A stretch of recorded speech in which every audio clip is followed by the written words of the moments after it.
Welcome back. I've decided that I want to make myself a new nail binding needle.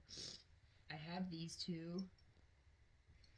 This is the one I use most often, which, if you look closely, it is really smooth and shiny.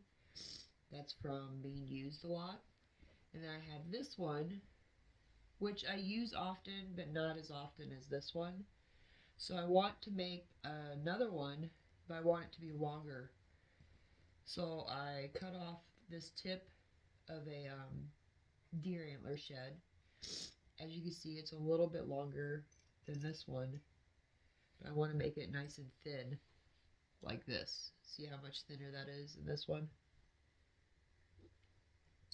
So, what I've done is I've done a rough outline of what I want. And I know I'll probably go a little bit thinner than my outline, but this is just a basic starting point. I also want to make it more rounded at the tip up here and not so much of a blunt point at the back like these are. This one's actually smoothed off quite a bit since I started using it. So this one's not too bad, but I want this one to be more rounded and maybe slightly narrower at the top than say in the middle.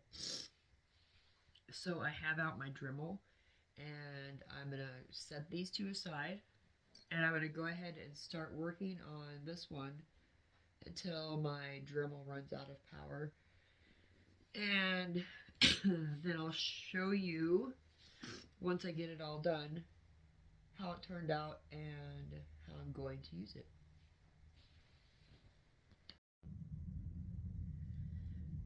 I just wanted to give a quick disclaimer. If you're going to be working with bone or antler, because antler is bone, make sure you are wearing a mask because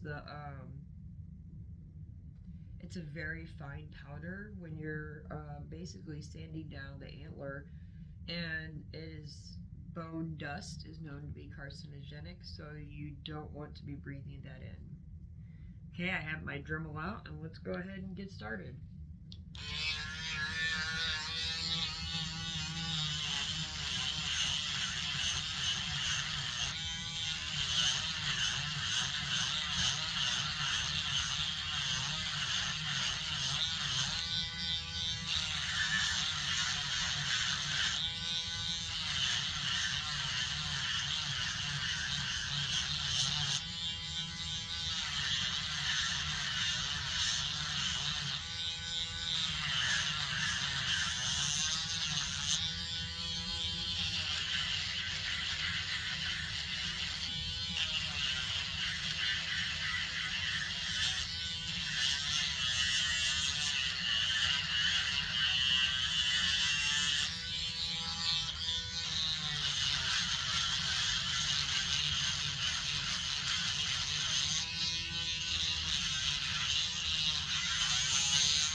So as you can see, working with antler is a very slow process.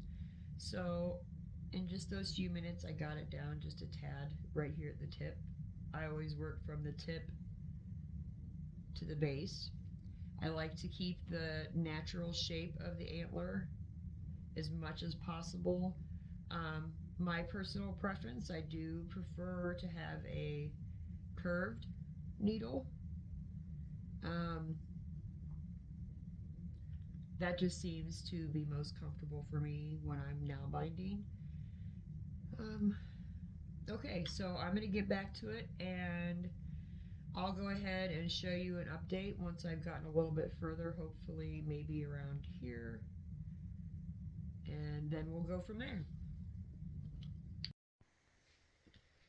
Okay, so as you can see, I've gotten a little bit done here.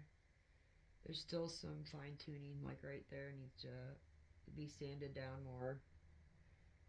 Other than for the bottom half part.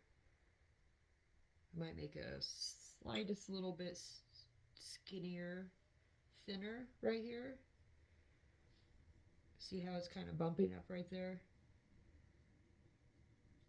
I want it all to be a fairly similar thickness. So I need to take a little bit off here and then continue working going this way and smoothing out the back a little bit better. But it's coming along pretty good. My Dremel is just about out of power, so I'll keep working on it until it dies, and then while I'm recharging it, I'll go ahead and get some errands done that need done. You know, life still goes on, right? And I'll get back to you then. So I have the basic shape done. It turned out pretty good. I got it nice and thin, as you can see right here. And on this side, I need to go over it with a really fine grit sandpaper still, and then polish it, and then she'll be ready to go. And of course, as with anything that's of this kind of a craft, the more you use it, the smoother and shinier it'll get between using wool and your own body oils in your hands. But I think it turned out pretty good. Let me know what you think in the comments. Thank you.